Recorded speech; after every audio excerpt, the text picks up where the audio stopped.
Radio sugar 90.8 FM community radio station तुम्ही ऐकताय. मी धनश्री आहे तुमच्यासोबत. माझ्यासोबत आज डॉक्टर शशांक कुलकर्णी पुन्हा एकदा उपस्थित आहेत. आज एका वेगळ्या विषयावर आम्ही चर्चा करणार आहोत. सगळ्यात आधी आपण शशांक सरांचं रेडिओ शुगरच्या स्टुडिओत स्वागत करूया आणि त्यानंतर आजच्या आपल्या गप्पांचं जे कारण असणार आहे, जे उद्देश असणार आहे, त्याविषयी आपण चर्चा करू. सर, तुमचं रेडिओ शुगरच्या स्टुडिओत मनापासून स्वागत. मनापासून धन्यवाद. आज आपण शशांक सरांसोबत भारतीय ॲग्रो इकॉनॉमिक रिसर्च सेंटर या संस्थेच्या कामाविषयी चर्चा करणार आहोत. त्याआधी श्रोतेहो, तुमच्या माहितीसाठी मी या संस्थेविषयी तुम्हाला थोडंसं सांगते. 1985 मध्ये भारतीय ॲग्रो इकॉनॉमिक रिसर्च सेंटरची स्थापना झाली, ज्याचं मुख्यालय दिल्लीमध्ये आहे आणि जवळजवळ 10 राज्यांमध्ये त्याची सब सेंटर्स आहेत. संपूर्ण देशातून 100 ते 150हून अधिक शेती शास्त्रज्ञ या संस्थेशी जोडले गेलेले आहेत आणि आपल्यासाठी अभिमानाची गोष्ट म्हणजे डॉक्टर शशांक कुलकर्णी सुद्धा यांच्यापैकीच एक आहेत. त्याही पुढे जाऊन ते या संस्थेच्या राष्ट्रीय कार्यकारिणीमध्ये सचिव म्हणून काम पाहत आहेत. तर आज आपण या संस्थेच्या कामाविषयी सरांच्याकडून जाणून घेऊया. सर, सगळ्यात आधी या संस्थेविषयी आम्हाला तुम्ही थोडं सांगावं असं मला वाटतं. भारतीय ॲग्रो इकॉनॉमिक रिसर्च सेंटर याची स्थापना 1985 मध्ये श्रद्धेय दत्तोपंत ठेंगडीजी यांनी केली.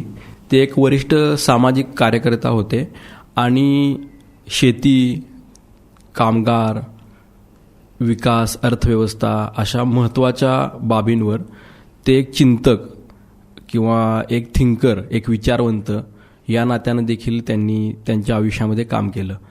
तर भारतीय शेतीमध्ये भारतीय पद्धतीनं आपल्याला विकास कसा करता येईल ह्याचं एक मूलभूत चिंतन या संस्थेच्या उभारणीच्या पाठीमागं होतं. आणि आपले जे धोरणकर्ते आहेत आणि शेतीमध्ये जे संशोधन करणारे शास्त्रज्ञ आहेत, तर त्यांनी भारतीय शेतीचा विकास भारतीय पद्धतीनं करावा ह्यासाठी हे रिसर्च सेंटर स्थापन करण्यात आलं. आणि 1985 पासून आत्तापर्यंत देशाच्या विविध भागामध्ये, विविध कृषी विद्यापीठांमध्ये, रिसर्च सेंटरमध्ये जिथं जिथं शेतीवर संशोधन केलं जातं, अशा संशोधकांना एकत्रित करून त्यांना शाश्वत भारतीय पद्धतीनं शेतीचा विकास आणि त्यात त्यांची भूमिका काय असेल या संदर्भामध्ये या संस्थेचं काम चालू आहे. अच्छा, याची आवश्यकता काय आहे आत्ताची शेतीची परिस्थिती पाहता, काय सांगाल तुम्ही? आपल्याला एक शब्द नेहमी आपण लहानपणापासून ऐकत आलोय, शाळेमध्ये असल्यापासून, कॉलेजमध्ये गेल्यावर, की भारत हा कृषीप्रधान देश आहे आणि शेती हा आपल्या अर्थव्यवस्थेचा कणा आहे. तर भारत हा कृषीप्रधान देश आहे हे अर्धसत्य आहे. वास्तविक जर आपण आपला प्राचीन भारतापासून आधुनिक भारतापर्यंत आपल्या शेतीचा जर इतिहास पाहिला तर भारत हा कृषी गो वाणिज्यप्रधान देश आहे असं आपल्याला म्हणावं लागेल. कारण शेतीवर आधारित व्यवसाय, शेतीवर आधारित पशुपालन, शेतीवर आधारित अर्थव्यवस्था अशा प्रकारे आपल्या भारतामध्ये एक जगण्याचं मॉडेल होतं. तुम्ही जर पाहिलं आपल्या भारतातली संस्कृती, आपले परंपरा, आपले सण, आपले उत्सव आणि एकंदरीतच आपली पूर्ण जीवन पद्धती ही शेतीला केंद्रबिंदू मानून फिरत होती. आणि त्यामुळं आपली जी 12 बलुतेदार पद्धत असेल किंवा स्वयंपूर्ण जी खेडी आपल्याकडे होती किंवा नंतरच्या काळामध्ये महात्मा गांधींनी याचं स्वप्न बघितलं, त्यांचं ग्राम स्वराज्य किंवा स्वयंपूर्ण खेडी हा जो विचार त्यांनी मांडला किंवा अंत्योदयाचा विचार दीनदयाळ उपाध्यायांनी मांडला, तर त्यामध्ये त्यांचं म्हणणं हेच होतं की भारतीय विकासामध्ये भारतीय ग्रामीण भाग आणि विशेषतः शेती ही जोपर्यंत केंद्रबिंदूमध्ये येत नाही तोपर्यंत आपला शाश्वत विकास होऊ शकत नाही. आणि म्हणून मला असं वाटतं की आपल्याला जर आपला शाश्वत विकास करायचा असेल तर आपल्या शेती संदर्भातली जी धोरणं आहेत ती भारतीय पद्धतीनं, आपलं जे मूलभूत चिंतन आहे, अगदी ऋषी पराशरांनी जी पराशर संहिता लिहिली, जो शेतीमधला एक महत्त्वाचा ग्रंथ मानला जातो, तिथून त्या प्राचीन काळापासून आत्तापर्यंत आपण कशा पद्धतीनं शेतीकडे बघत आलो. दुर्दैवानं आपल्या देशामध्ये इंग्रजांचं राज्य होतं किंवा मध्ययुगामध्ये वेगवेगळे शासक आपल्या देशामध्ये आले आणि त्यांनी जी आपली ही कृषी संस्कृती आहे किंवा ही कृषी व्यवस्था आहे ती एका अर्थानं डिस्टर्ब केली किंवा त्यांनी आपल्या शेतीकडे एक कमोडिटी म्हणून बघितलं. कारण त्यांना कच्चा माल हवा होता इंग्रजांना आणि त्यामुळे त्यांनी कापसासारख्या निळेसारखे जे पिकं होती त्यांना पोषक वातावरण दिलं आणि तेच घ्यायला सुरुवात केली.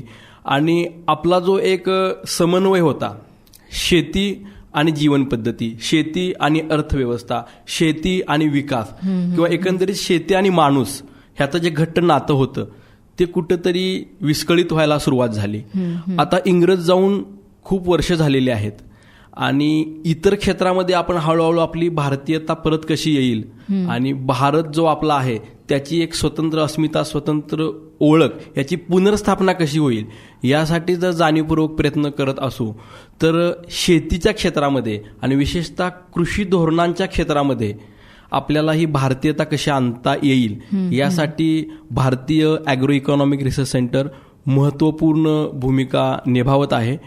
आणि यामध्ये फक्त ह्या एक रिसर्च सेंटरचं काम नाही आहे तर एक समाज म्हणून आपलं सर्वांचं आणि शेतीशी संबंधित जे वेगवेगळे घटक आहेत यांनी देखील हा विषय गांभीर्याने घेऊन आपापल्या ठिकाणी आपापल्या पद्धतीनं आणि त्या आवश्यकतेनुसार हा विचार पुढे नेण्याची आवश्यकता आहे असं मला वाटतं. वा, उद्देश तर खूपच चांगला आहे सर. म्हणजे तुम्ही सांगितल्यानंतर काही गोष्टी माझ्या लक्षात आल्या की खरोखर इंग्रजांचं जे 150 वर्ष त्यांनी राज्य केलं तर आपल्याकडून फक्त कच्चा माल मिळवण्यासाठी त्यांनी शेतकऱ्यांना त्यांना हव्या असलेल्या गोष्टी उत्पादन करण्यासाठी भाग पाडलं.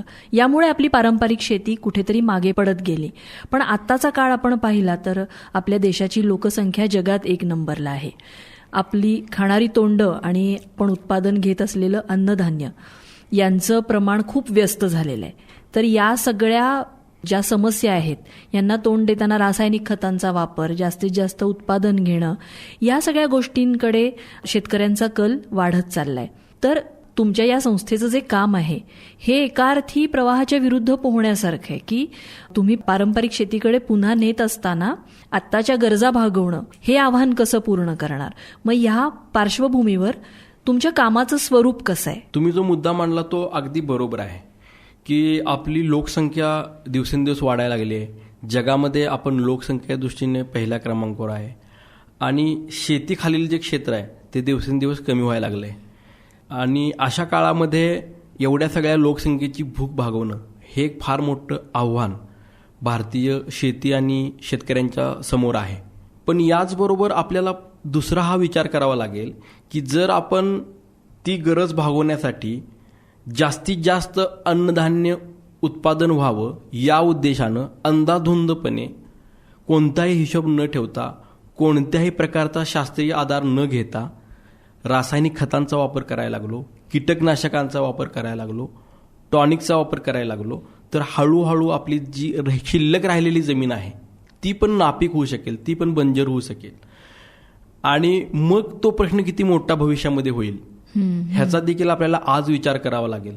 कारण आपल्या देशामध्ये अशा बऱ्याच राज्यांमध्ये हे प्रश्न यायला लागलेले आहेत की हरित क्रांतीच्या दरम्यान जे अतिरिक्त पद्धतीनं रासायनिक खतांचं, कीटकनाशकांचा जो वापर झाला आणि त्यानंतर आज तागाय इतकी वर्ष सातत्यानं तो होत राहिलाय आणि त्यामुळे भरपूर अशा जमिनी नापीक व्हायला लागल्यात. हे आपल्या समोरची आजची स्थिती आहे. तर अशा कालावधीमध्ये आपल्या देशातले शेतीच्या क्षेत्रामध्ये जे काम करणारे शास्त्रज्ञ आहेत ते भारतीय कृषी अनुसंधान परिषद जी आपली नवी दिल्लीमध्ये भारत सरकारची आहे की ज्याच्या नियंत्रणामध्ये आपली पूर्ण देशाची शेती शिक्षण व्यवस्था आहे, त्यांची जी रिसर्च सेंटर्स आहेत, त्यांची जी कृषी विद्यापीठं आहेत, तर तिथं जे काम करणारे सायंटिस्ट आहेत मला वाटतं त्यांनी समोर येऊन आता एक भूमिका या ठिकाणी घेणं आवश्यक आहे. आपल्या संशोधनाची दिशा आपल्याला तशा प्रकारे बदलावी लागेल की तशा प्रकारे सेट करावी लागेल की एकीकडं अन्नधान्याचं उत्पादन पण आपल्याला वाढवायचं आहे पण त्याचबरोबर शेतीचं आरोग्य आणि पर्यायानं शेतीवर अवलंबून असलेल्या माणसाचं आरोग्य पण आपल्याला अबाधित ठेवायचं आहे. आपल्याला शाश्वत आणि नैसर्गिक शेतीची वेगवेगळी तंत्र विकसित करावी लागतील आणि हे जे आव्हान आहे हे आव्हान पेलण्याचं काम मला वाटतं आपले जे शास्त्रज्ञ आहेत आणि आपले जे नीती निर्माते आहेत त्यांनी जर एकत्र येऊन केलं तर ते अधिक व्यापक पद्धतीनं आणि अधिक यशस्वी पद्धतीने होऊ शकेल. उदाहरणार्थ दाखल घ्यायचं झालं तर आपल्या देशामध्ये जी ग्रीन रिव्हॉल्युशन झाली, ज्याला आपण हरित क्रांती म्हणतो, त्याचा जर आपण अभ्यास केला तर हरित क्रांती आपल्याला करावी लागली, कारण त्या काळामध्ये आपल्याला अन्नधान्याची आयात करावी लागत होती आणि खाण्यासाठी आयात करावी लागणं हे कुठल्याही देशासाठी एक कमीपणाचं मानलं जातं. आणि मग आपल्याला त्या काळामध्ये कमी कालावधीमध्ये अन्नधान्याची उत्पादकता वाढवायची होती आणि म्हणून आपण तो मार्ग निवडला. पण तो मार्ग निवडल्यानंतर हरित क्रांती जी यशस्वी झाली त्याचा जरी आपण अभ्यास केला तर आपल्याला लक्षात येईल की सायंटिस्ट आणि धोरणकर्ते ह्या दोघांचा एक चांगला समन्वय साधल्यामुळे हरित क्रांती भारतामध्ये यशस्वी होऊ शकली. एकीकडे प्रोफेसर M.S. स्वामीनाथन सारखे शास्त्रज्ञ होते आणि दुसरीकडे त्याच काळामध्ये आपल्या देशातले कृषी मंत्री, देशाचे पंतप्रधान, जे राज्यकर्ते होते, त्या दोघांनी एकमेकाला सहकार्य केलं. दोघांनी एकमेकाचं म्हणणं जाणून घेतलं आणि एकत्र बसून तशा प्रकारची धोरणं त्यांनी केली. बरोबर. आजच्या काळामध्ये आजची जी शेतीसमोरची आव्हानं आहेत ती जर आपल्याला यशस्वीपणे सोडवायची असतील तर आजचे जे सायंटिस्ट आहेत आणि आजचे जे धोरणकर्ते आहेत त्यांनी जर एक दुसऱ्यांची समन्वय साधला तर मला वाटतं आपण अधिक चांगल्या पद्धतीनं ह्या प्रश्नांची उत्तरं शोधू शकू. आणि यामध्ये भारतीय ॲग्रो इकॉनॉमिक रिसर्च सेंटर ही एक प्लॅटफॉर्मची भूमिका निभावू शकते आणि एक मध्यस्थी म्हणतो किंवा एक दुवा म्हणतो ह्या दोघांना जोडण्याचं, ते काम अशा प्रकारची संस्था अधिक चांगल्या पद्धतीने करू शकते. आत्ता सद्यस्थितीमध्ये आता 1985 साली या संस्थेची स्थापना झाली असं तुम्ही सांगितलं आणि आज मला वाटतं जवळजवळ वर्षांपेक्षा 40 वर्ष. हो. तर इतक्या वर्षांमध्ये कशा पद्धतीनं याचं काम चाललं, तुमचे गेन्स काय आहेत, तुम्ही आजपर्यंत काय काय मिळवलं या संस्थेच्या माध्यमातून शेती संदर्भात काही शाश्वत निर्णय घेण्याच्या अनुषंगानं? या संस्थेच्या माध्यमातून सर्वात महत्त्वाची ही गोष्ट झाली की कुणीतरी भारतीय पद्धतीनं भारतीय शेतीचा विकास होऊ शकतो अशा प्रकारची चर्चेची दिशा ठरवण्यासाठी एक जबाबदार संस्थेची आवश्यकता होती. कुणीतरी ही गोष्ट मांडणं, कुणीतरी ही गोष्ट राष्ट्रीय पातळीवर वेगवेगळ्या राज्यांमध्ये, वेगवेगळ्या विद्यापीठांमध्ये, वेगवेगळ्या प्लॅटफॉर्ममध्ये सातत्यानं मांडणं, ही जी मांडणीची सातत्यता आहे, मला वाटतं हे या संस्थेचं एक वैशिष्ट्य किंवा एक महत्त्वाच्या कार्यामधलं हे एक कार्य राहिलेलं आहे. दुसरं कार्य हे आहे की ही संस्था फक्त आर्ग्युमेंट करून, फक्त चर्चेमध्ये आणून थांबली नाही, तर त्यासाठी त्यांनी समविचारी शास्त्रज्ञांची टीम गोळा करून जी देशाच्या वेगवेगळ्या संशोधन संस्थांमध्ये, कृषी विद्यापीठांमध्ये किंवा Indian council of agriculture research ह्या संस्थेमध्ये जे काम करतायत आणि जबाबदार जागेंवर काम करतायत, अशा लोकांना एकत्रित आणून त्यांना एकत्रित बसवून त्यांच्यामध्ये विचारविनिमय करून त्यांच्या ठिकाणावर त्या पद्धतीनं ते काम कसे करू शकतील ह्याचा जो पाठपुरावा आहे हा पण या संस्थेने केला. आणि तिसरी मला वाटतं महत्त्वाची बाब ही आहे की आपल्या देशामधली जी धोरणं आहेत ती शेतकऱ्याच्या हिताची असावीत, शेतीच्या हिताची असावीत आणि शाश्वत असावीत. यासाठी संशोधनाच्या पातळीवर आणि धोरणांच्या पातळीवर समन्वय कसा साधला जाईल ह्याचं काम पण ही संस्था अविरतपणे करत आलेली आहे. हे काम महत्त्वाचं आहे. सगळ्यात महत्त्वाचं म्हणजे अशी समस्या आहे आणि ती मांडणं संपूर्ण राष्ट्रीय पातळीवर. पण तसं बघायला गेलं तर इतकी जुनी संस्था असून सुद्धा हार्डली 100 किंवा 150 शास्त्रज्ञ या संस्थेशी जोडले गेलेले आहेत. तर आपल्या देशाचा विचार केला संपूर्ण तर प्रत्येक राज्याला सुद्धा एक प्रतिनिधी आहे का नाही अशी परिस्थिती आहे. तर ही संख्या वाढायला हवी, यासाठी आपण कशा पद्धतीनं प्रयत्न करताय? नक्कीच ही संख्या वाढली पाहिजे आणि सर्वसामान्यांपर्यंत, गाव पातळीवरपर्यंत याचं कार्य गेलं पाहिजे. हा एक महत्त्वाचा घटक आहे. आणि दुसरी बाब आपण ही समजून घेतली पाहिजे की हा जो मूलभूत विचार आहे की भारतीय शेतीचा भारतीय पद्धतीने विकास, हा एका संस्थेशी किंवा एका विचार समूहाचा हा विचार नाही आहे, तर हा 130-140 करोड लोकांच्या भवितव्याचा विषय आहे. आणि हा फक्त आपल्या भवितव्याचा विषय नाही आहे, तर आपल्या येणाऱ्या पिढीच्या भविष्याचा हा विषय आहे. आणि त्यामुळे या विषयाचं गांभीर्य आणि विषयाचं महत्त्व घेऊन ज्या ज्या ठिकाणी जी लोक, ज्या संस्था, ज्या संघटना शेती आणि शेतकऱ्यांसाठी काम करत आहेत, त्यांनी एकदा आत्मचिंतन करून आणि याच्यावर एक अध्ययन करून आपल्या ठिकाणी आपल्याला कशा पद्धतीनं शेतीचा भारतीय शाश्वत विकासाचं मॉडेल आपण डेव्हलप करू.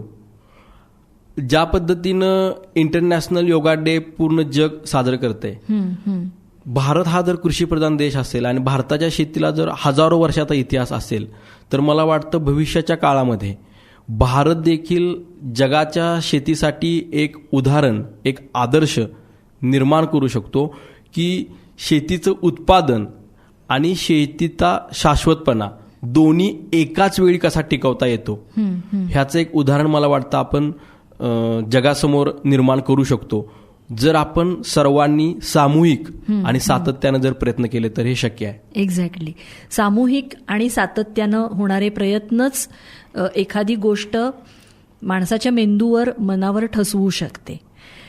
नुकतंच आपलं जूनमध्ये राष्ट्रीय अधिवेशन पार पडलं आपल्या संस्थेचं बिहारमध्ये. तर या अधिवेशनामध्ये या अनुषंगानं तुमची निष्पत्ती काय या अधिवेशनाची? डॉक्टर राजेंद्र प्रसाद केंद्रीय कृषी विद्यापीठ, जे पुसा, समस्तीपूर, बिहार येथे आहे, जिथून आपल्या देशाचं ते पहिलं कृषी विद्यापीठ आहे. म्हणजे आपल्या देशातले जे कृषी शिक्षणाची सुरुवात ही तिथून झाली. त्यामुळं त्या जागेला ऐतिहासिक महत्त्व आहे. आणि पुसा म्हणजे पोषण करणारी देवता, त्या देवतेवरून त्या जागेचं नाव पुसा असं पडलेलं आहे. म्हणजे त्या बाबतीमध्ये देखील ती जागा अतिशय महत्त्वपूर्ण आहे. आणि म्हणून यावेळचं जे राष्ट्रीय अधिवेशन त्या ठिकाणी होतं ते एक विशेष होतं आणि महत्त्वपूर्ण होतं. आणि जवळजवळ देशातल्या मला वाटतं किमान 20 ते 22 कृषी विद्यापीठामधले शास्त्रज्ञ त्या ठिकाणी आले होते. आणि त्यांच्यामध्ये काही कुलगुरू होते, काही डीन होते. अशा वेगवेगळ्या जबाबदाऱ्यांवर काम करणारी आणि कित्येक वर्ष शेती शिक्षण आणि शेती संशोधनामध्ये काम करणारी ती सगळी लोक होती. त्यांचे आपापले अनुभव होते. आणि त्यांच्यामध्ये समान धागा हा होता की जो आपण सुरुवातीपासून मांडतोय की शेतीचा भारतीय पद्धतीनं शाश्वत विकास. मग ते सॉइल वॉटरमध्ये काम करणारे शास्त्रज्ञ असतील, इरिगेशन ड्रेनेज इंजिनिअरिंगमध्ये काम करणारे शास्त्रज्ञ असतील, ॲग्रोनॉमी हॉर्टिकल्चरमध्ये काम करणारे असतील, ॲग्रिकल्चर इकॉनॉमिक्समध्ये काम करणारे असतील, बायोटेक्नॉलॉजीमध्ये काम करणारे असतील, असे वेगवेगळ्या शेतीची जी क्षेत्र आहेत त्यामध्ये काम करणारी ही लोकं होती. आणि त्यांनी एकत्रित येऊन आपापल्या विषयामध्ये जे शेतीशी निगडीत आहेत आणि आपापल्या संस्थेमध्ये भविष्यामध्ये आपल्याला संशोधनाची दिशा कशा प्रकारे ठरवायची आहे आणि या संस्थेला जो हे रिसर्च सेंटर आहे ह्याला बळकटी कशी आणता येईल, देशातल्या प्रत्येक राज्यांमध्ये ह्या संस्थेचं काम कशा प्रकारे नेता येईल आणि वेगवेगळे घटक या संस्थेचे कसे जोडता येतील याच्यावर देखील या कालावधीमध्ये चर्चा झाली. आणि मला वाटतं यातून भविष्यामध्ये या रिसर्च सेंटरच्या कार्यासाठी नक्कीच ऊर्जा मिळेल. बरोबर. तर अशी ही जी संस्था आहे जी गेली अनेक वर्ष सातत्यानं एका विशिष्ट ध्येयानं प्रेरित होऊन काम करते, त्या संस्थेच्या कार्यकारिणीमध्ये आपण सचिव म्हणून काम करत आहात. ही एक खूप मोठी जबाबदारी आहे. जसं तुम्ही म्हणालात की हे काम या संस्थेचं आपल्या देशाच्या प्रत्येक राज्याच्या प्रत्येक जिल्ह्याच्या तालुक्यात प्रत्येक कृषी विद्यापीठात पोचलं पाहिजे, जेणेकरून तुमचं काम सोपं होत जाईल. तर मग तुम्ही कार्यकारिणीचे सचिव म्हणून काय आवाहन कराल रेडिओ शुगरच्या या प्लॅटफॉर्मवरून? नक्कीच आपला हा जो रेडिओ शुगर हे कम्युनिटी रेडिओ स्टेशन आहे आणि ते इस्लामपूर ह्या आपला जो ग्रामीण भाग आहे की जिथं शेती आणि शेतकरी हा आपल्या सर्वांचाच जिव्हाळ्याचा विषय आहे. आणि दुसरी गोष्ट म्हणजे आपल्या देशामधला जो शेतकरी आहे हा शेतीशी भावनिक स्तरावर जोडला गेलेला आहे. तो फक्त हा एक आर्थिक स्रोत निर्माण करणारं साधन या रूपानं आपण शेतीकडे बघत नाही.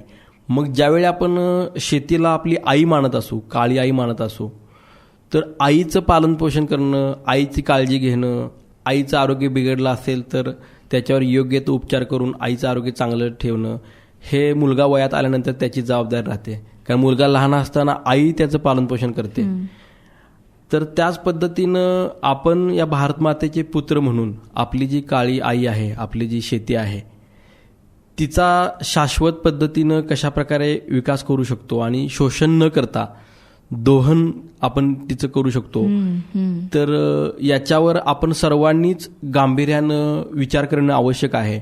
आणि जिथं जिथं आपल्याला शक्य आहे त्या त्या पद्धतीनं आपल्याला शेतीचा कमीत कमी नुकसान कसं होईल आणि जास्तीत जास्त शेतीची सुपीकता कशी टिकून राहील आणि जे आपण अन्नधान्य निर्माण करतो आहे ते पण जास्तीत जास्त सकस कसं होईल, जेणेकरून ते खाणारे पण आपलेच बांधव आहेत, त्यांचं आरोग्य देखील आणि हे पर्यावरणाचं आरोग्य देखील चांगलं राहील, यासाठी जर आपण विचार करू शकलो आणि तसा संकल्प जर आपण आपल्या मनामध्ये घेतला तर मला वाटतं की बदलाची सुरुवात आणि बदलाचा वेग वाढू शकेल. आणि ही आजच्या काळाची गरज आहे. बरोबर. आणि मग त्यासाठी आपली ही चर्चा ऐकणारे जे कृषी विद्यापीठातले लोक असतील किंवा तुमच्यासारखेच काही शास्त्रज्ञ असतील, तर अशा सगळ्या लोकांना तुम्ही काय सांगाल? त्यांनी काय करावं, त्यांच्याकडून तुम्हाला काय अपेक्षित आहे? नक्की मला त्यांना हे सांगावं वाटेल की समजा ते संशोधन करतायत, शास्त्रज्ञ आहेत, तर त्यांनी अशा प्रकारचं संशोधन करावं, अशा प्रकारच्या व्हरायटी निर्माण कराव्यात, अशा प्रकारच्या शेतीमधले वेगवेगळे टेक्निक्स तयार करावेत की जेणेकरून उत्पादकता राहील किंवा आहे त्याच्यापेक्षा वाढेल, पण त्याचबरोबर शेतीचं जे आरोग्य आहे, मातीचं जे आरोग्य आहे आणि ती एकंदरीत जी इकोसिस्टीम आहे ती ब्रेक होणार नाही, ती खराब होणार नाही. हे सर्वात मोठं चॅलेंज आहे. आणि दुसरं जो आपण नॅचरल फार्मिंग किंवा जैविक खेती किंवा शाश्वत खेती किंवा एव्हरग्रीन ॲग्रिकल्चर, सदाहरित शेती, अशा पद्धतीचं जे नावं त्याची वेगवेगळी आहेत, पण त्याच्या पाठीमागची भूमिका जी आहे की जी भारतीय भूमिका आहे, जी आपली वर्षानुवर्ष ज्याच्यासाठी आपल्याला जगामध्ये ओळखलं जातं, ती भारतीय पद्धतीनं आपल्या शेती संशोधनाची आणि शेती धोरणांची दिशा कशी ठरवता येईल, त्यामध्ये आपल्याला किती सक्रियपणे भूमिका निभावता येईल. ज्या ज्या प्लॅटफॉर्मवर आपण असू, जिथं जिथं आपल्याला आपली बाजू मांडण्याची संधी मिळेल, त्या प्रत्येक ठिकाणी आपण जर अशा पद्धतीनं बाजू मांडू लागलो, अशा प्रकारचे विचार, अशा प्रकारचा विमर्श जर ठेवू लागलो, तर मला वाटते नक्कीच आपल्याला ऐकणारी लोक, आपल्या सोबत काम करणारे आपले सहकारी किंवा आपल्या हाताखाली काम करणारे आपले सहकारी नक्कीच यावर गांभीर्यानं विचार करतील आणि हळूहळू या सगळ्या गोष्टींमध्ये बदल व्हायला लागतील. अगदी बरोबर. यातून माझ्या लक्षात आलेली गोष्ट एवढीच आहे की शेतीचे शास्त्रज्ञ असतील, कृषी विद्यापीठ असतील आणि धोरणकर्ते, या सगळ्यांच्या समन्वयातूनच ही क्रांती होऊ शकेल किंवा क्रांती न म्हणता उत्क्रांती म्हणूया आपण. हळूहळू घडणारी गोष्ट आहे आणि हे निश्चित होईल जर आपण सगळ्यांनी मिळून एकत्रितपणे धोरणात्मक पद्धतीनं यासाठी काम केलं तर. आणि सामान्य शेतकऱ्याला चांगले मार्गदर्शक मिळाले, चांगली वाट घालून देणारी माणसं मिळाली तर त्यांच्याकडून सुद्धा या गोष्टी निश्चितच पाळल्या जातील, सांभाळल्या जातील. आणि जसं तुम्ही म्हणालात की काळ्या आईचं दोहन, शोषण न करता दोहन करणं जे आहे ते होईल आणि सगळं काही पुन्हा आपल्याला हवं तसं होईल. तर या सगळ्यासाठी तुमच्या संस्थेला, तुम्हाला आणि तुमच्यासोबत जोडल्या गेलेल्या सगळ्यांना शुभेच्छा देते आणि अधिकाधिक तज्ज्ञ लोक, शास्त्रज्ञ लोक आपल्याशी जोडले जावेत अशा शुभेच्छाही देते. आणि आज आपण इथं येऊन आम्हाला ही अत्यंत महत्त्वपूर्ण माहिती दिलीत. खूप चांगलं आवाहन या माध्यमातून होऊ शकलं, यासाठी मी तुम्हाला धन्यवाद देते. Thank you so much. मनापासून धन्यवाद.